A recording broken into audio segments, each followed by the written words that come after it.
और आज हम लोग पढ़ेंगे टेक्स्ट फाइल के बारे में। टेक्स्ट फाइल जो है वो डेटा फाइल हैंडलिंग का एक पार्ट है। पहले हम डेटा फाइल हैंडलिंग हमें जानते हैं, उसके बारे में हमें क्यों डेटा फाइल हैंडलिंग करनी पड़ती है। सपोज करें किसी प्रोग्राम में 50 एंट्रीज कराते हैं, उसके बाद हम उसमें मॉडिफिकेशन करते हैं, उसको मॉडिफाई करते हैं, उसमें कुछ चीज़ें ऐड करते हैं, हटाते हैं, वो एंट्री और कराते हैं। तो वो जो सेव होता है प्रोग्राम हमारा, वो हमारा रैम में सेव होता है, जो कि एक टेम्परेरी मेमोरी है।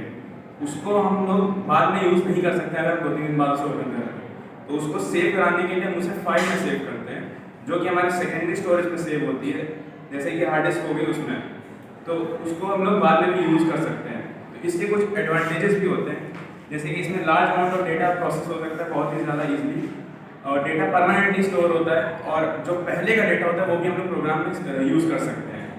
तो ये डेटा फाइल जो कि टेक्स्ट फाइल होती है, बाइनरी फाइल होती है और सीएसवी फाइल होती है। तो अभी करंटली हम लोग पढ़ेंगे टेक्स्ट फाइल के बारे में।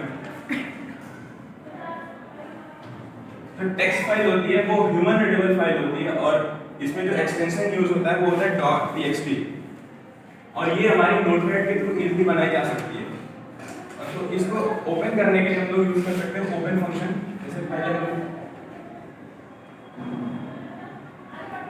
और यहाँ पर लोगों ने कोई मोड नहीं लगाया है, मोड भी लगता है बाद में, लेकिन बाय डिफॉल्ट जो फाइल होती है वो रीडिंग मोड में ओपन होती है। तो जो फाइल के मोड होते हैं वो भी बहुत अलग अलग होते हैं। जैसे रीडिंग मोड होता है आर, उसको आर से इसी के आगे ऐड करते हैं।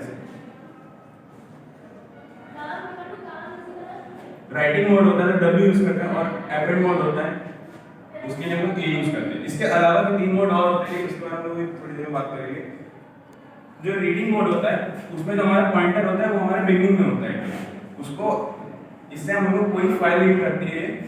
और जो डब्ल्यू मोड होता है, राइटिंग मोड होता है, इसमें जो हमारा डेटा फाइल में पहले से होता है कुछ, तो वो इरेज हो जाता है, उसी के ऊपर ओवरराइट होता है। और जो फाइल पॉइंटर होता है, क्योंकि डेटा इरेज हो जाता है इसलिए फाइल पॉइंटर फिर उसमें बिगिनिंग में आता है। और एपेंड मोड में हमारा जो डेटा पहले से होता है उसमें हम लोगों को अगर एडिशन करना है तो वो ऐड होता है, और इसमें जो फाइल पॉइंटर होता है वो फाइल के एंड में आता है। तो हम लोग रीडिंग मोड के भी 3 मोड होते हैं।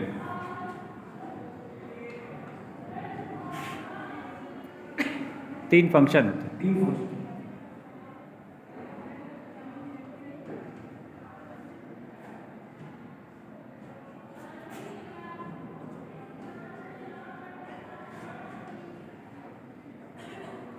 पहला होता है हमारा रीड मोड, जो कि हम अगर इसमें हम लोग n number of character enter नहीं करते, जैसा कुछ नहीं होता है, तो ये हमारी कोई फाइल का डेटा रीड करता है, वो जो आउटपुट आता है वो हमारा स्ट्रिंग के फॉर्म में आता है। और अगर इसमें लोग n number of character enter करते हैं, तो जितने कैरेक्टर लोग एंटर करते हैं जहां पे पॉइंटर होगा उसके आगे ये आउटपुट देगा, जो हमारी फाइल का डेटा होगा वो भी स्ट्रिंग के फॉर्म में। जो रीड लाइन मोड है उसमें भी जो हमारा आउटपुट आता है वो स्ट्रिंग के फॉर्म में आता है, लेकिन जो हम लोग यहाँ पे n number of character input करते हैं तो ये एक लाइन ही आउटपुट में देता है। अगर एक लाइन में 50 कैरेक्टर्स हैं तो 50 कैरेक्टर्स ही आएंगे। अगर हम लोग यहाँ पे n में 500 इनपुट करते हैं तो हमारे जो कैरेक्टर है 50 ही आएंगे, उसके अलावा कुछ नहीं आएगा कहीं के अलावा। रीड लाइन का एक एग्जांपल, एक होता है रिलेटिव पाथ, एक होता है एब्सोल्यूट पाथ। तो जो रिलेटिव पाथ होता है उसको हम ऐसे एक्सप्लेन कर सकते हैं। हम लोग घर में किसी को कुछ सामान देना है तो हम लोग सीधे उसको जाके दे सकते हैं, लेकिन जो एब्सोल्यूट पाथ है, जैसे मान लीजिए किसी को लेटर भेजना है तो उसके लिए हमको पूरा एड्रेस लिखना पड़ेगा।